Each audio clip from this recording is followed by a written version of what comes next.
মুস্তাফিজকে অপমান করে ভারত যেন আগুনে ঘি ঢেলে দিয়েছে।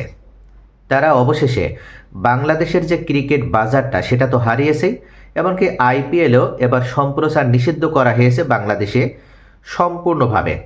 অর্থাৎ বাংলাদেশের যে চ্যানেলগুলো রয়েছে কোনো চ্যানেলেই আইপিএলের কোনো খেলা প্রচার করা হবে না।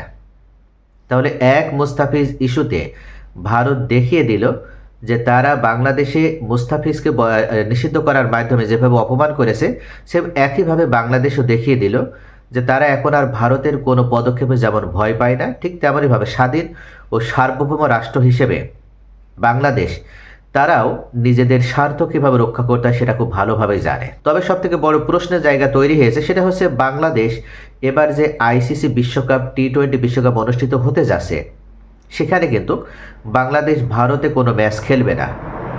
ইতিমধ্যে বাংলাদেশের ক্রিকেট বোর্ড তারা বৈঠক করার মাধ্যমে আইসিসির কাছে আবেদনও জানিয়েছে। তারা উল্লেখ করেছে যে ভারতে তাদের গ্রুপ পর্বে 4টি ম্যাচ আছে, এই 4টি ম্যাচের একটি ম্যাচও তারা ভারতে খেলবে না। যে নিরাপত্তার অজুহাত দেখিয়ে ভারত মুস্তাফিজকে আইপিএল খেলতে দেয়নি, সেম একই নিরাপত্তার অজুহাত দেখিয়ে বাংলাদেশও এবার আর ভারতে খেলবে না। তাদের কথা হচ্ছে যতগুলো ম্যাচ হবে বাংলাদেশের প্রত্যেকটা ম্যাচ নিরপেক্ষ ভেন্যু হিসেবে শ্রীলঙ্কায় হতে হবে, অর্থাৎ তারা ভারতের একটি ম্যাচও আর খেলবে না। এখন বাংলাদেশ যখন এই দাবিটা আইসিসির কাছে দিয়েছে, বাংলাদেশের দাবি তারা আইসিসির কাছে জানিয়ে দিয়েছে। এখন আইসিসির সামনে বাংলাদেশের ক্ষেত্রে 3টা পথ খোলা আছে। আইসিসির সামনে যে 3টি পথ খোলা রয়েছে তার ভিতরে প্রথম পথ হচ্ছে ভারত থেকে বাংলাদেশের ম্যাচ সরিয়ে দেওয়া হতে পারে শ্রীলঙ্কায়। 7ই ফেব্রুয়ারিতে অনুষ্ঠিত টি-20 বিশ্বকাপের সহ আয়োজক তারা। আগের চুক্তি অনুযায়ী ভারতে খেলতে যাবে না পাকিস্তানও, তাদের সব ম্যাচই শ্রীলঙ্কায় আয়োজিত হবে। গত বছর নারী বিশ্বকাপেও ভারত পাকিস্তান ম্যাচ হয়েছিল শ্রীলঙ্কায়, ফলে বাংলাদেশের ম্যাচগুলো সেখানে আয়োজন করা যেতে পারে। তবে বর্তমান সূচি অনুযায়ী বাংলাদেশের সব ম্যাচ এখন ভারতেই রয়েছে। গ্রুপ সিতে টি-20 বিশ্বকাপে বাংলাদেশের 3টি ম্যাচ হওয়ার কথা ছিল কলকাতায়। 7ই ফেব্রুয়ারি ওয়েস্ট ইন্ডিজের বিপক্ষে, 9ই ফেব্রুয়ারি ইতালির বিপক্ষে, 14ই ফেব্রুয়ারি ইংল্যান্ডের বিপক্ষে। এবং গ্রুপ পর্বে বাংলাদেশের শেষ ম্যাচটি 17ই ফেব্রুয়ারি মুম্বাইয়ের ওয়াংখেড়ে স্টেডিয়ামে নেপালের বিপক্ষে। এমত অবস্থায় ভেন্যু পরিবর্তন হলে পুরো টুর্নামেন্টের সূচিতেই এর প্রভাব পড়বে, এটা নিশ্চিত।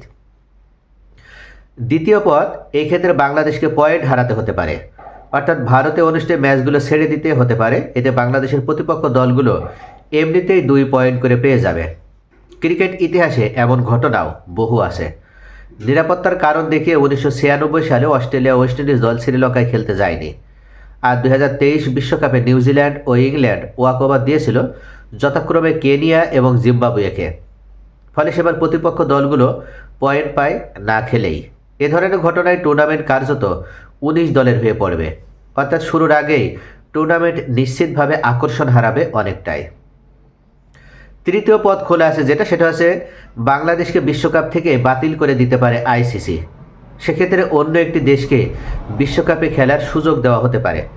এমনটা ঘটনাও আগে দেখা গেছে, তাও আবার বাংলাদেশেই। 2016 সালে অনূর্ধ্ব-19 বিশ্বকাপে বাংলাদেশ খেলতে আসেনি অস্ট্রেলিয়া, পরে তাদের বাদ দিয়ে আয়ারল্যান্ডকে নেওয়া হয়। এছাড়া 2009 টি-20 বিশ্বকাপে জিম্বাবুয়ে সরে যাওয়ায় স্কটল্যান্ডকেও অন্তর্ভুক্ত করার নজির আছে। প্রসঙ্গত, ক্রিকবাজের সূত্রের খবর অনুযায়ী আগামী 2 দিন আইসিসি কর্মকর্তাদের মধ্যে অভ্যন্তরীণ বৈঠক চলবে। এরপরে বোঝা যাবে আসলে কি হতে যাচ্ছে আগামী বিশ্বকাপে। তবে পরের যে এই দুইটা স্টেপ যদি নেওয়া হয়, তাহলে এক্ষেত্রে বাংলাদেশের পাশে দাঁড়াবে শ্রীলঙ্কা এবং পাকিস্তান। তাই এই মুহূর্তে বাংলাদেশ একা নয়, তারা কিন্তু ঠিকই তাদের যোগ্য সঙ্গী হিসেবেও পাকিস্তানকে নিশ্চিত পাবে আইসিসিতে। তাই বাংলাদেশকে বাদ দিয়ে টুর্নামেন্ট আয়োজন করা বা বাংলাদেশ ভারতে না গেলে পয়েন্ট বিপক্ষ দল বা অপোনেন্ট দলকে দিয়ে দেওয়া, এটা হবে না। প্রথম যে অপশনটা সেটা হবে, অর্থাৎ বাংলাদেশের ম্যাচগুলো শ্রীলঙ্কাতে সরিয়ে নেওয়া। এটা হলে বাংলাদেশের জন্য ভালো হবে, কিন্তু ভারতের জন্য এক প্রকার নিজের গর্তে নিজেরা পড়ার মতন হবে। অর্থাৎ ভারত চেয়েছিল বাংলাদেশকে যেভাবে শাস্তি দিতে, উল্টো যে কৌশল অবলম্বন করে বাংলাদেশকে শাস্তি দিতে চেয়েছিল ভারত, এখন সেই ফাঁদেই তারা পড়বে।